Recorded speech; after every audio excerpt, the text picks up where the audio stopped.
The spotlight dies. 72,000 voices at Wembley Stadium collapse into a single, suffocating silence. Freddie Mercury's hand freezes mid-air, microphone trembling 6 inches from his lips. His chest rises, once, twice, but no sound emerges. The band behind him holds their breath. Brian May's guitar hangs useless. Roger Taylor's drumsticks hover like suspended bullets. Something is wrong. The crowd doesn't understand yet. They think it's part of the show, that theatrical pause before the explosion. But those who know Freddie, truly know him, can see the fracture spreading across his face. His eyes aren't scanning the audience anymore. They're locked on something in the darkness beyond the stage lights. Something no one else can see. Or maybe something he's trying not to see. A stagehand in the wings clutches a cassette tape. Old, battered. The plastic case cracked down the middle, held together with yellowed Scotch tape. He's been holding it for 40 minutes, waiting for the right moment, waiting for the break between Bohemian Rhapsody and We Will Rock You. But now he's frozen too, because Freddie Mercury, the man who never stops moving, never stops performing, has stopped. The second stretch. 5, 10, 15. Mary Austin stands backstage, her fingers white-knuckled around the security barrier. She knows that look. She's seen it only twice before. Once in 1973, when Freddie received a letter from Zanzibar he never opened. Once in 1979, when a stranger at a Munich nightclub whispered something in Parsi that made Freddie walk out mid-conversation and disappear for 3 days. This is the third time. Jim Hutton moves toward her, his face a question mark. But Mary shakes her head. Don't, not yet. Let him find his way back. He always does. Doesn't he? Roger breaks first. A single snare hit, sharp, questioning. Freddie? The sound jolts him. Freddie's head snaps toward Roger, and for a split second the mask returns. That devastating smile, those impossible teeth. The showman resurrected. He lifts the microphone and the crowd erupts, thinking the spell is broken. But Brian sees it. The way Freddie's hand trembles. The way his eyes dart back to the wings, searching for something. Or running from it. We will, Freddie starts, and 72,000 people stomp their feet, the rhythm shaking the stadium foundations. But his voice, that voice that can shatter glass and rebuild it into cathedrals, sounds hollow, like he's singing from the bottom of a well. The song ends. The crowd screams. Freddie bows, waves, throws kisses. Perfect, flawless, the greatest showman on earth. And then he walks off stage and vomits into a trash can. 24 hours earlier, the phone call came at 3:47 a.m. Freddie was awake naturally. He was always awake at 3:47 a.m., that specific time. The same time every morning for 11 years. The time when silence becomes too heavy to bear. When the echo of applause fades. When the mirrors in Garden Lodge show him a face he doesn't always recognize. The time when Farrokh Bulsara still exists. Mr. Mercury? The voice on the other end was old, heavily accented, Persian mixed with something else, something that made Freddie's spine straighten. I am calling from Zanzibar, Stone Town, your father's old neighbor, Mr. Karim. Freddie said nothing. His hand found the edge of his piano, the cold ivory keys grounding him. I have something that belongs to you, something your mother asked me to keep. She said to give it to you only when you stopped running. I don't run, Freddie whispered. His voice, that legendary instrument, reduced to smoke. No? A dry laugh. Then why did it take me 11 years to find you? Silence. In the background of the call, Freddie could hear it. That sound. The particular rhythm of Stone Town at dawn. The call to prayer, mixing with market vendors and the Indian Ocean breathing against ancient coral walls. a sound he'd spent 40 years trying to forget. "What is it?" Freddie asked, though part of him already knew. Part of him had always known. "A tape, a cassette. Your mother recorded it in 1956. You were 10 years old. She said you would remember the song." The line went dead. Freddie sat at his piano until sunrise, his fingers hovering over the keys, unable to play. When Jim found him 3 hours later, Freddie's face was dry, but his eyes looked like he'd been crying for years. "Book a flight," Freddie said. "To Wembley, tomorrow night, Live Aid rehearsal." "Freddie, Live Aid is in 2 weeks. The rehearsal." Tomorrow night. Each word a nail. Jim knew better than to argue. The boy who became Mercury. Zanzibar, 1956. 10-year-old Farrokh Bulsara sits cross-legged on the floor of his family's apartment in Stonetown, his mother's old tabla between his knees. His small fingers dance across the drumhead. Takadina, takadina, a rhythm his grandmother taught him before she died. A rhythm that predates Islam, predates Christ, predates everything except the human heartbeat itself. His mother, Jer, watches from the doorway, her hands clasped tight. She's made a decision, a terrible, necessary decision. "Farrokh," she says softly, "sing for me. Sing the song." He looks up, those enormous dark eyes already too old for his face. "Which song, Mama?" "The one you made up. The one about the boy who lives in 2 worlds." Farrokh's face closes. "Papa says that song is foolish.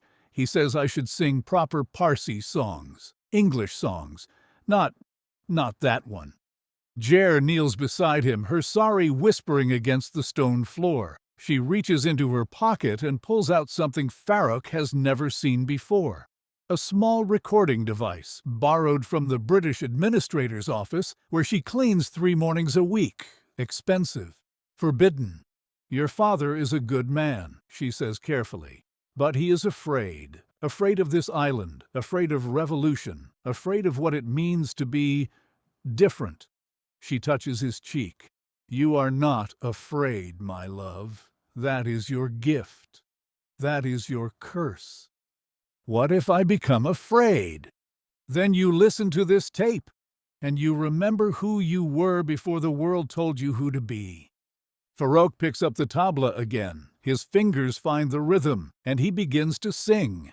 The song has no language. It's Parsi and Swahili and English and something older than all of them. It's the sound of Stonetown at sunset, when the Arab traders and Indian merchants and African fishermen all share the same air. It's the sound of a boy who doesn't fit anywhere, so he creates his own country in music.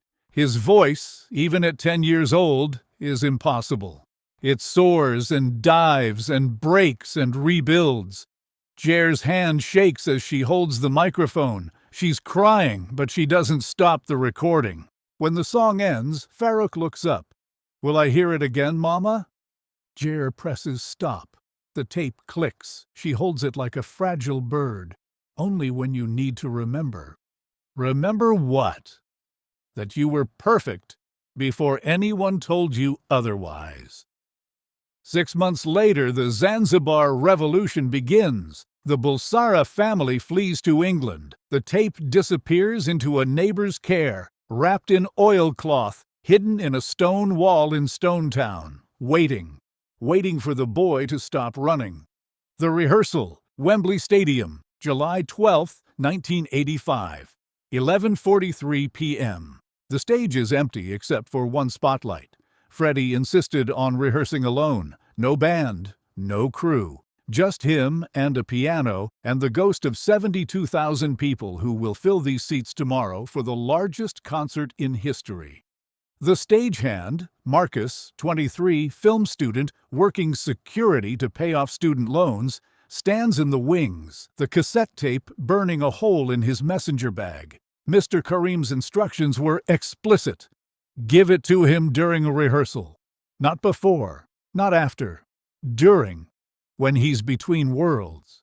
Marcus doesn't understand. He's about to. Freddie plays the opening notes of Bohemian Rhapsody. His voice fills the empty stadium, each note perfect, precise, practiced. But there's something missing, something he can't name.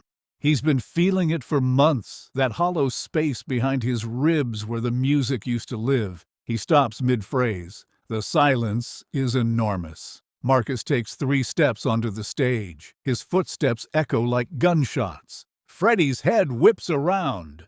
I said alone. I know, I'm sorry, but someone asked me to give you this. Marcus pulls out the cassette. Even from 10 feet away, Freddie can see the yellowed tape holding it together, can see the handwriting on the label.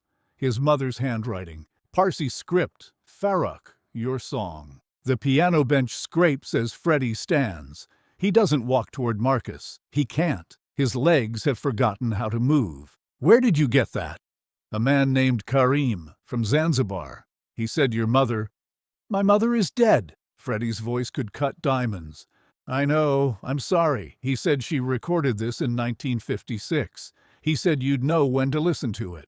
Freddie's hand reaches out, shaking, desperate, then pulls back. I don't want it. He said you'd say that too. Then why are you still here?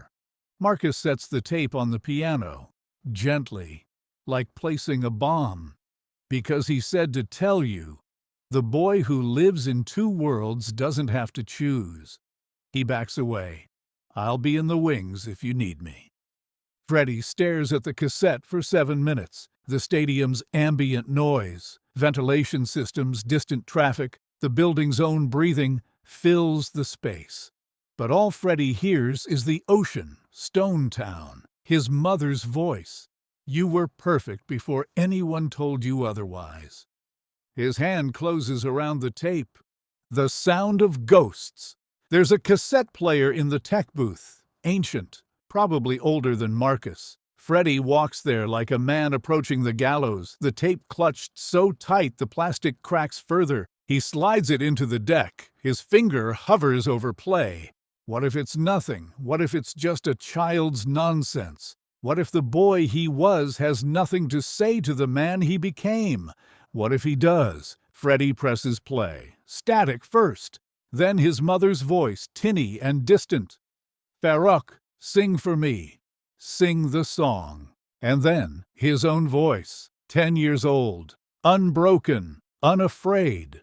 The song has no name, no language. It's rhythm and melody and something that predates both. It's the sound of Stone Town dissolving into music. It's a child who hasn't learned shame yet, hasn't learned to hide, hasn't learned that being different means being less. Freddie Mercury, the man who filled stadiums, who rewrote rock and roll, who became a legend by refusing to be anyone but himself, collapses to his knees. Because the boy on the tape is singing about 2 worlds. The Parsi world his father demanded, the African world he lived in, and the 3rd world, the one he created, where both could exist at once, where difference was power, where being unclassifiable was freedom. The boy is singing the blueprint for Freddie Mercury 30 years before Freddie Mercury existed. I am the boy with 2 faces. I am the song with 2 voices. I am the bridge between islands. I am the space where the ocean meets the sky. The melody. God, the melody. It's the exact harmonic structure he would use decades later in Bohemian Rhapsody.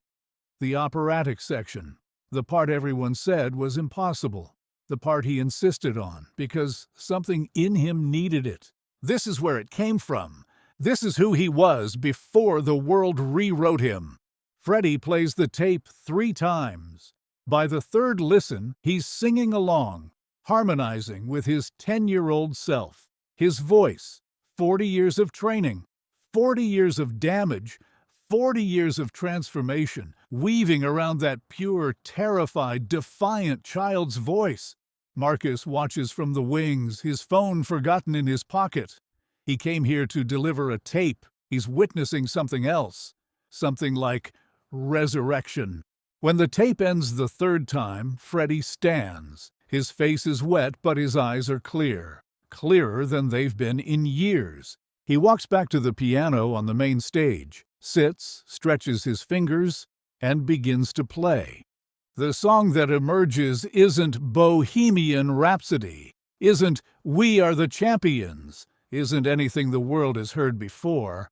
It's Farrokh's song, reborn, reimagined, a 10-year-old boy's defiance transformed into a 40-year-old man's acceptance.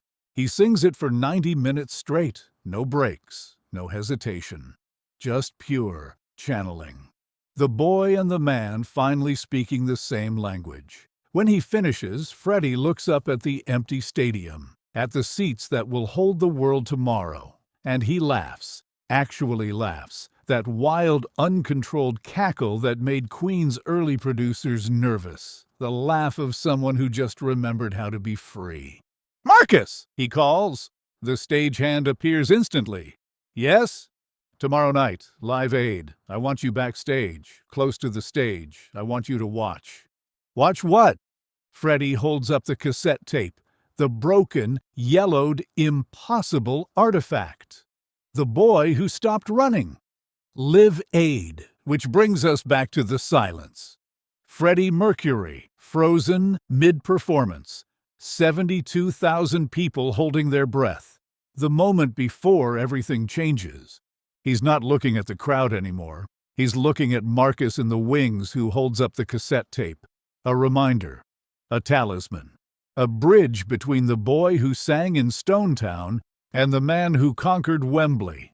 Freddie closes his eyes, takes one breath, two. When he opens them again, something has shifted. The fracture is still there. It will always be there. But now it's filled with gold.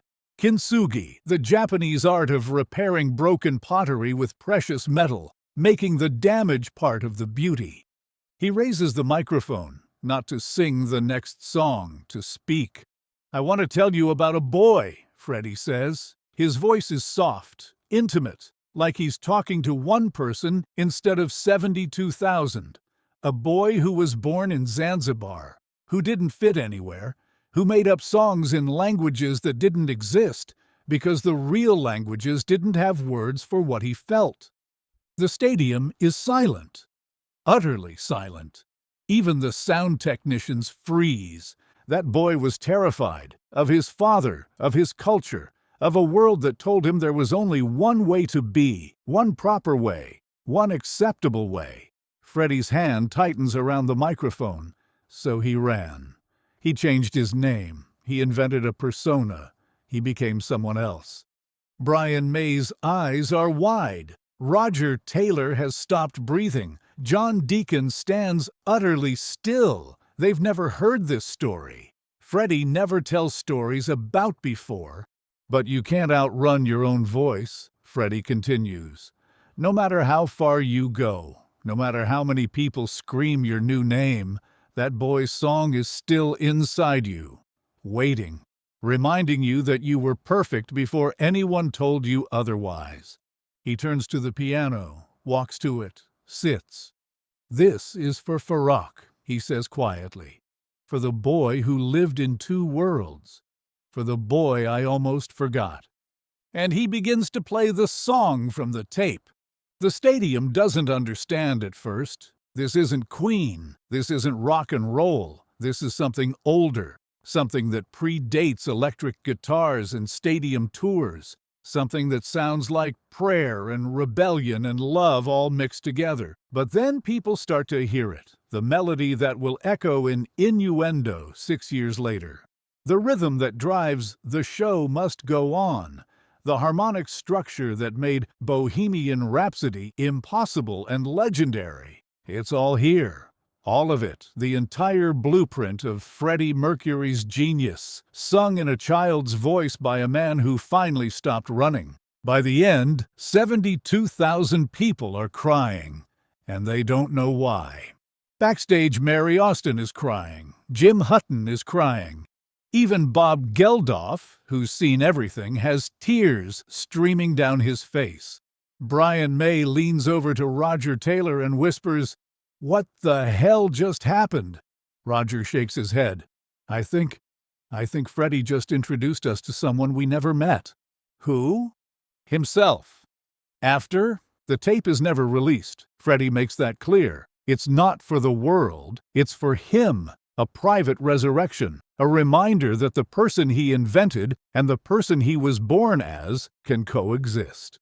But something changes after Live Aid. People who know Freddie notice it. He laughs more, takes fewer drugs, stops apologizing for his contradictions, stops trying to be one thing or another. In interviews, when journalists ask him about his image or his persona, he just smiles. That devastating smile. I'm not hiding anymore, he says. I'm translating. Translating what? The boy who never had words into the man who has too many. The cassette stays with him. In his final years, when the disease steals his strength, when singing becomes impossible, Jim Hutton sometimes finds him just holding the tape. Not playing it, just holding it, like a prayer bead. Do you want to listen? Jim asks once. Freddie shakes his head. I don't need to. I can hear him now, always. That's the point. Hear who? Farrokh, the boy from Stonetown. He's not separate anymore. He's not hidden. He's just part of the choir. 3 weeks before Freddie dies, Brian May visits Garden Lodge. They don't talk much. Freddie's too weak, but Brian notices the cassette tape on the bedside table. That's it? He asks. The song from Live Aid. Freddie nods. Can I hear it? No. Freddie's voice is barely a whisper. Not for you, for him. He touches his chest. The boy who learned how to stay. Stay where? Everywhere. Both worlds. All worlds. Freddie closes his eyes. That's the secret, Brian. You don't choose. You harmonize. On November 24th, 1991, Freddie Mercury dies at Garden Lodge. The cassette tape is found in his hand. Per his instructions, it's buried with him, not destroyed. Buried, because some songs aren't meant to be heard, they're meant to be carried. Mary Austin stands at the funeral dry-eyed and steady and thinks about a 10-year-old boy in Zanzibar who invented a language for loneliness, who turned isolation into innovation, who proved that being unclassifiable isn't a weakness, it's a superpower. She whispers, "You stopped running, Freddie. You stopped running." The archive. Stonetown, Zanzibar. A documentary crew is filming in the old quarter. They're interviewing Mr. Karim's grandson, now elderly himself, about the Freddie Mercury connection to the island. Did he ever come back? The interviewer asks. After he became famous? The grandson smiles. No, but he didn't need to. He took Zanzibar with him in the music, in the contradictions, in the refusal to be just one thing. Do you think he was happy? In the end? The grandson considers this. I think he was complete. That's better than happy. Happy is temporary. Complete is forever. The interviewer notices something on the wall, a faded photograph. A young boy, maybe 10, holding a tabla drum. Those eyes.